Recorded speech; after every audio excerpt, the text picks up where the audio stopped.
Саламатсыздар ма? Шымкент қаласы Еңбекші ауданы сотының судьясы Отарбаев Еркен. Мен бүгін сіздерге медиация заңы туралы түсінік беремін. Яғни, медиация сотқа дейін соттан тыс реттеу туралы. Сотта ұзақ уақыт алады, соттасу, әрі қымбат. Оны білгендеріңіз жөн. Егер қаласаңыздар, жүйкелеріңізді тоздырмай, уақытыңызды, ақшаңызды үнемдеу бір тиімді жол бар. Ол медиация, яғни тараптардың ерікті келісім бойынша жүзеге асырылатын, олардың өзара қолайлы шешімге қол жеткізу мақсатында медиаторлардың жәрдемдесуімен арасындағы дауды реттеу рәсімі. Даулар аз емес, бірақ басым көпшілігі сотқа жүгіне бермейді. Неге? Өйткені ұзаққа созылған тартыстан ортақ келісім әлдеқайда ұтымды деп санаймыз. Дамыған елдердің 95%-ы соттан тыс сотқа дейінгі реттеу тәртібімен татуласумен бітеді. Сот процесінде адамдар бірін-бірімен айтысуға мәжбүр. Ондай кезде эмоцияға тіпті ашу ызаға берілесіздер.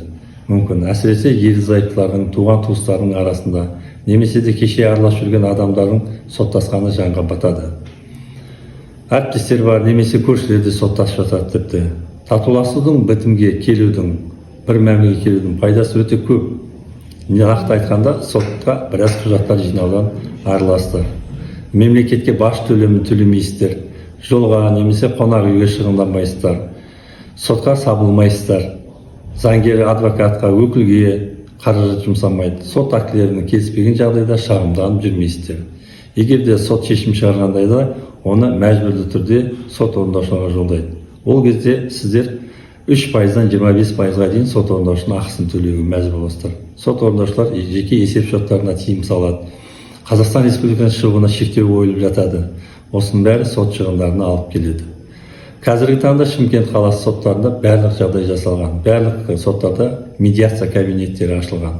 Сонымен қатар біз студенттердің арасында және мектеп қабырғаларында біз медиация заңын жастарға түсіндірме жұмыстарын жүргізіп жатырмыз. Ол өте тиімді, қолдануға болатын. Медиацияның ең тиімді жағы ол тараптардың арасындағы қарым-қатынас сақтайды. Сол себептен біз сіздерді соттан тыс реттеу мәселесін шақырамыз.